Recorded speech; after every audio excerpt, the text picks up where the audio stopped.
Hello everyone, आज का topic start करते हैं और आज का टॉपिक है स्वर। स्वर क्या है, संगीत में स्वर का क्या महत्व है और स्वर पे ही क्यों सभी चीजें डिपेंड बताई गई हैं। तो आइए एक बार स्टार्ट करते हैं। फर्स्ट ऑफ ऑल देख लेते हैं स्वर की डेफिनेशन क्या है। संगीत में श्रुति के बाद स्वर का स्थान आता है। जैसे कि हमने अभी अब से पहले हमने जितने भी डाउट्स जितने भी थे, सारे डेफिनेशन जितने भी टॉपिक हमने क्लियर करे। ध्वनि, ध्वनि के बाद नाद, नाद के बाद श्रुति, श्रुति के बाद अब हम देख रहे हैं श्रुति के बाद स्वर का स्थान आता है।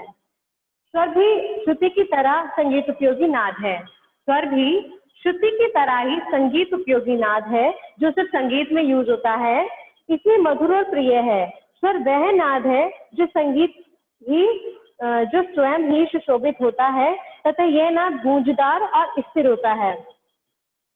इसमें हम इसको देख लेंगे।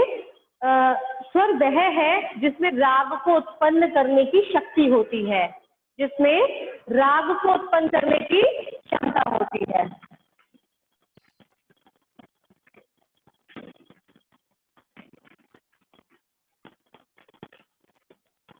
राग को उत्पन्न करने की क्षमता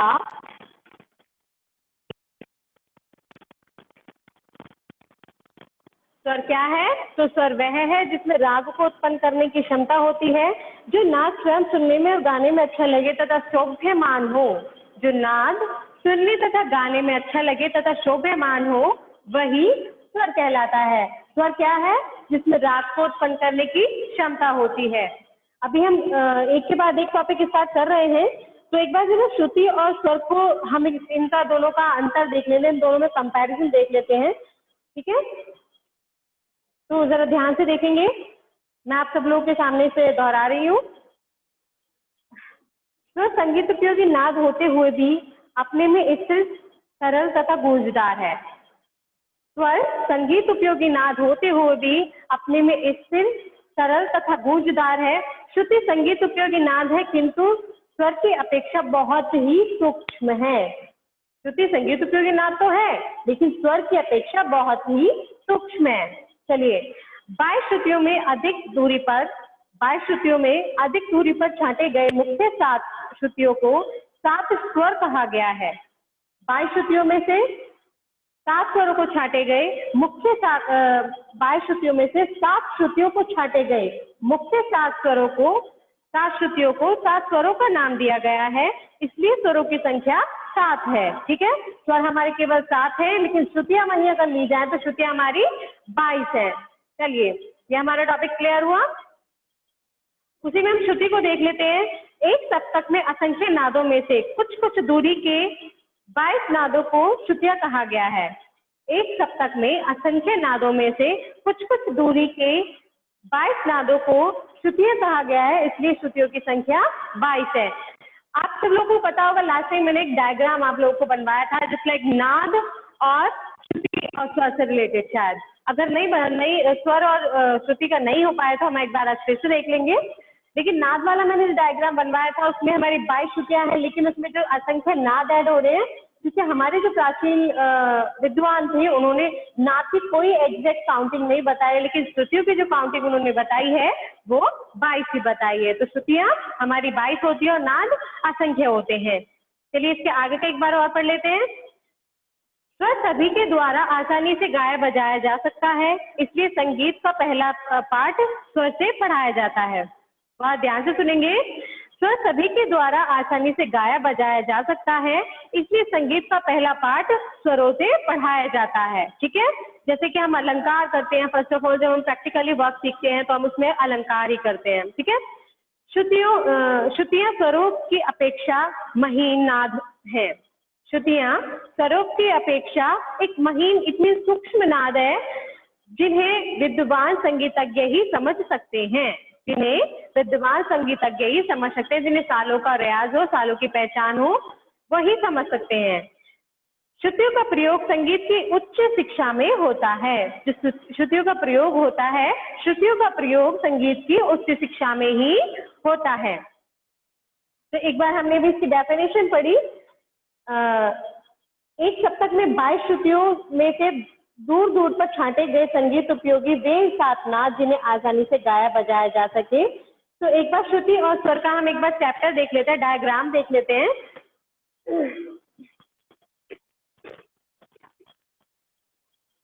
चाहो तो साथ के साथ नोट करते हुए चलो, क्योंकि अभी जो मैंने नोट्स प्रोवाइड आप लोगों को कराए हैं पीडीएफ से, वो एक हमारे सिलेबस साइड से हमें जो कॉपी में वर्क करना है, लेकिन जो समझने वाली चीज है वो बहुत ध्यान से समझनी है आप लोगों को, ठीक है। तो इसमें हम एक बार चार्ट देख लेते हैं। फर्स्ट ऑफ ऑल हमने किसी लाइन बनाई, लाइन दिख रही है, किसी लाइन जब हमने बनाई तो इसमें हम पहले ले लेंगे 7 स्वर। 7 स्वर कैसे ऐड करने हैं, इस तरीके से 1 2 3 4 5 6 7, ठीक है। लास्ट टाइम मैंने शायद आप लोगों को एक चीज और बताई थी, एक श्लोक जो हम अगर अच्छे से याद कर लेंगे तो हमें स्वरों को या श्रुतियों को पहचानने में कोई भी गड़बड़ नहीं होगी। कभी स्वरों को अगर हम स्वर और श्रुति को हम विभाजित करते हैं तो हम इजीली विभाजित कर पाएंगे। चतुश्चेव षडज मध्यम पंचमा दुए दुए निषाद गंधारो तिस्तरो ऋषभ धैवतो। एक बार मैं इसे नोट कर रही हूँ।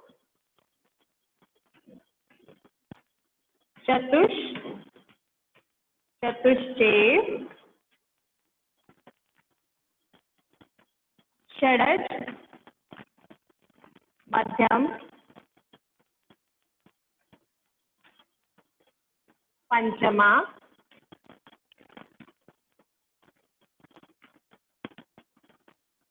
दुए दुए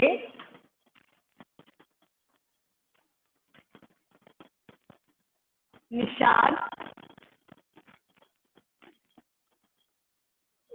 गंधारो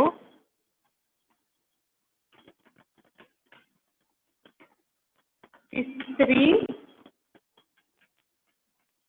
ऋषभ धैवतो।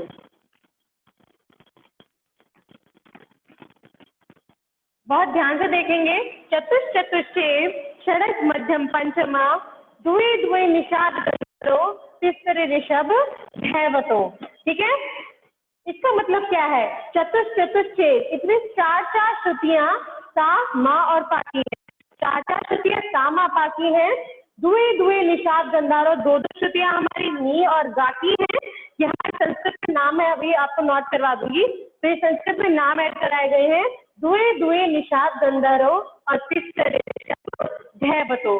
अगर ये श्लोक हमें याद हो जाता है तो हमें कभी भी श्रुति और स्वर को विभाजित करने में ना तो ज्यादा टाइम लगेगा और ना ही ज्यादा कंफ्यूजन क्रिएट होगी, ठीक है। तो एक बार हम इनको ऐड कर लेते हैं। स्वरों में श्रुतियां कैसे ऐड करनी है, ठीक है। ये तो हमारे 7 स्वर हो गए,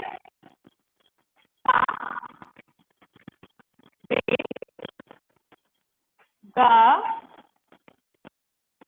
मा पा धा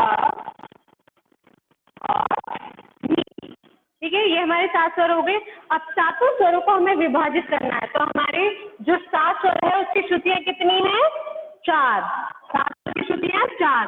तो 4 हमें कैसे काउंट करना है, इस चीज को बहुत ध्यान रखें। जो हमने ये भी स्वर लाइन हमने खींची है, इसको भी ऐड करके तब हमें 4 श्रुतियां दिखानी है। तो कैसे, 1 ये हमारी 2 3 4, कितनी हो गई, 1 2 3 4।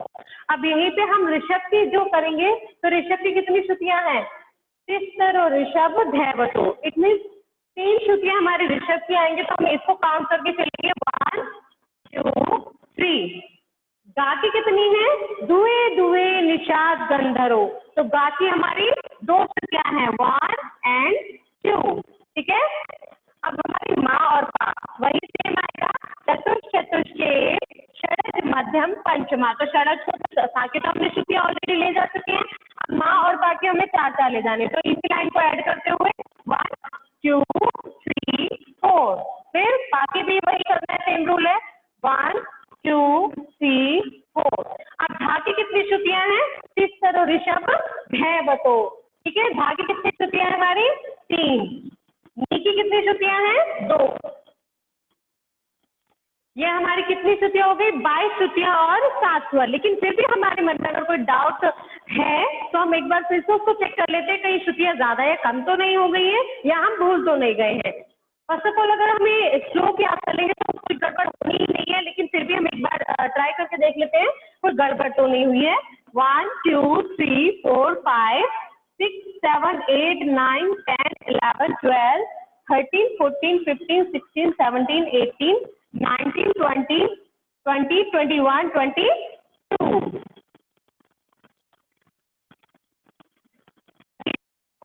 श्रुतियां, और ये हमारे हुए 22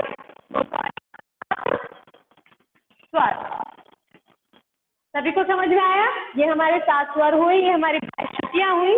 अगर बेटा हमें ये श्लोक बहुत अच्छे से याद है तो हमें कभी भी स्वर और श्रुति को विभाजित करने में कोई कंफ्यूजन नहीं होगी। ठीक है, अभी हमने स्वरों का चार्ट देखा, लेकिन वहीं हम देखेंगे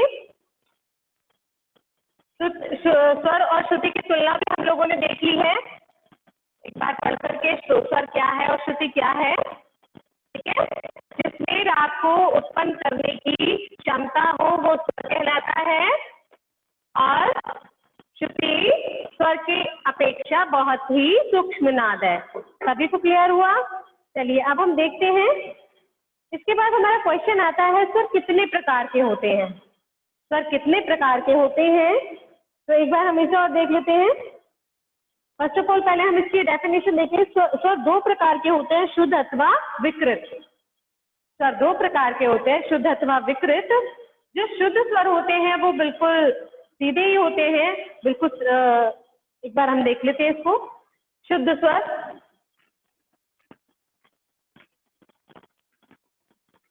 ये हमारे शुद्ध स्वर हुए सा, रे, ग, मा, पा, धा, नी, ये हमारे हुए शुद्ध स्वर। ठीक है, अब हम देखेंगे विकृत स्वर कौन से होते हैं। तो विकृत स्वर एक बार हम देख लें। विकृत स्वर, विकृत स्वर हमारे कितने होते हैं? विकृत स्वर हमारे 5 होते हैं। ठीक है, कौन कौन से होते हैं विकृत स्वर? रे, ग, मा। अब एक बार आपको देखने में ये लग रहा होगा कि ऐसे ही एज इट इज हमारे शुद्ध स्वर लिखे हुए हैं, एज इट इज हमारे विकृत स्वर लिखे हुए हैं, लेकिन इन दोनों को अलग अलग तरीके से कंपैरिजन किया गया है। तो इनमें दोनों में ऐसी भिन्नता क्या है जो इन्हें अलग रखा गया और इन्हें अलग रखा गया? शुद्ध स्वर हमारे साथ ही होते हैं और उनका लिखने का पैटर्न भी सेम एज इट इज होता है जैसे हमने लिखे हुए हैं, लेकिन वही अगर हम विकृत स्वर ले लें तो उनके जो हमारे रेगाधानी स्वर हैं, ये हमारे जितने भी हैं इनको हम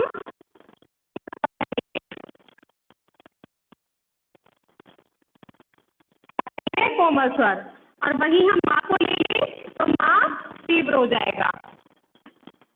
कोमल स्वरों की पहचान क्या है? स्वर के नीचे डैश लगा होता है। जहां भी स्वर के नीचे डैश लगा होता है उसे कोमल स्वर कहते हैं। सपोज दैट क्वेश्चन बनता है कि जिस स्वर के नीचे डैश लगा होता है वो स्वर कौन सी श्रेणी में आते हैं, उन्हें क्या कहा जाता है? तो वन वर्ड आंसर इज कोमल स्वर। ओके, माँ तीव्र की पहचान क्या है? इस स्वर के ऊपर इस तरीके से डंडी आ जाएगी, तो ये हो गया हमारा माँ तीव्र। अब हमारे शुद्ध स्वर कितने होते हैं? मा, पा, धा, नी, नी। तो हमारे शुद्ध स्वर हमारे हुए 7, माँ हो गया तीव्र और कोमल हो गए 4। सपोज दैट क्वेश्चन आ जाता है हमारा कि कुल स्वर कितने होते हैं, तो कुल स्वर हमारे जो होते हैं वो 12 होते हैं। और वहीं पर अगर क्वेश्चन आ जाता है कि शुद्ध स्वर कितने होते हैं, तो शुद्ध स्वर हमारे 7 होते हैं। तो ये देखते हैं, ये हमारे 4। ठीक है,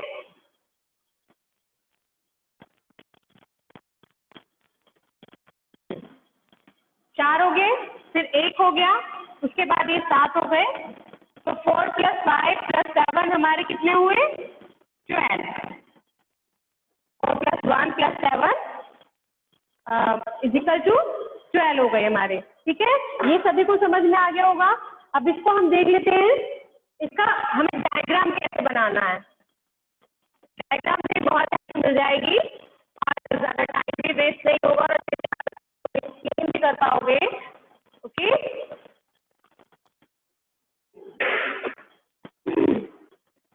ये हमारे स्वर हो गए और वो हमने 2 पार्ट्स में डिवाइड कर दिया, 1 पार्ट एंड सेकंड पार्ट। जो हम सेकंड पार्ट में लेंगे, इसमें क्या ऐड करना है और इसमें क्या ऐड करना है, बहुत ध्यान से देखेंगे। यहाँ देखेंगे हम शुद्ध स्वर। ठीक है, शुद्ध स्वर कौन से? सा, रे, गा, मा, पा, धा और नी। यही हम देखते हैं। तो विकृत स्वर,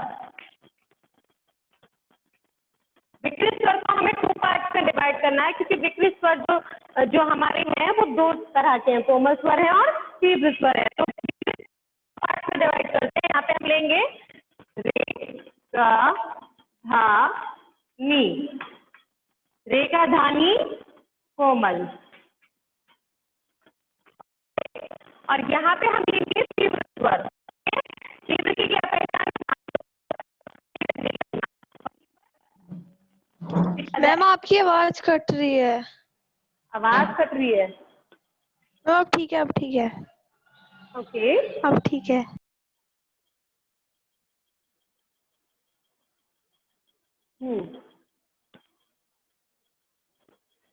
ये हमारे शुद्ध स्वर हुए, ये हमारे विकृत स्वर है। विकृत स्वर को हमने 2 पार्ट्स में डिवाइड कर दिया। यहाँ पे हमने कोमल स्वरों को दिखा दिया और यहाँ पे हमने तीव्र स्वरों को दिखा दिया है। सभी को क्लियर हो गया होगा अच्छे से ये।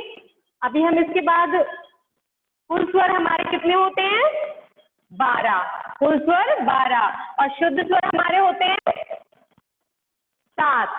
ठीक है, डायग्राम के द्वारा भी मैंने आपको बता दिया और वैसे ही बता दिया। अब हमारे इसमें आता है चल स्वर और अचल स्वर क्या है।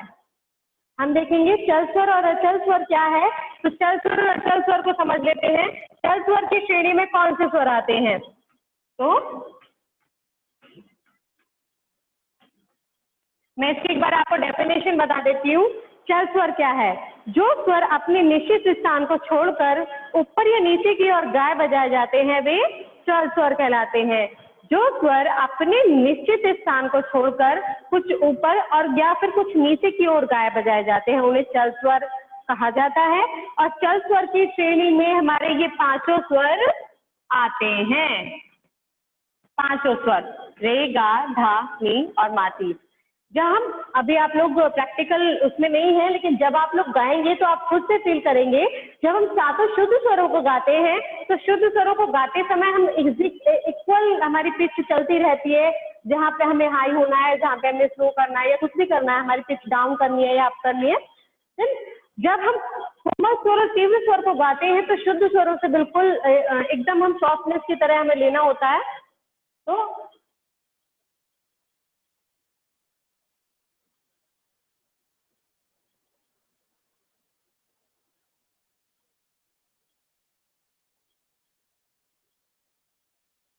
हाँ जी, रे, गा, धा, नी और माँ, ये 5 हमारे चल स्वर होते हैं, क्योंकि ये अपने निश्चित स्थान से हटते और चलते रहते हैं।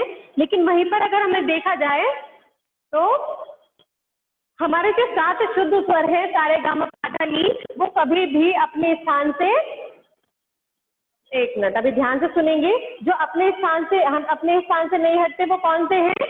सा और पा। हमारे 7 स्वर इसमें देखेंगे सा, रे, गा, मा, पा, धा, नी। 7 स्वर हमें यहाँ पे दिख रहे हैं। ठीक है, लेकिन ये जो 5 स्वर हैं ये अपने स्थान से ऊंचे भी होते हैं और नीचे भी, और ये जो 2 स्वर हैं ये कभी भी अपने स्थान से नहीं हटते। तो सा और पा कहा जाएगा अचल स्वर। ठीक है, क्योंकि ये अपने स्थान से कभी भी नहीं हटते। और ये हमारे होंगे चल स्वर, क्योंकि ये अपने स्थान से ऊपर नीचे होते रहते हैं। ठीक है, ये हमारा टॉपिक क्लियर हो गया। अभी जितने भी स्टूडेंट है किसी को कोई डाउट है तो एक बार जरा मुझे बता दें।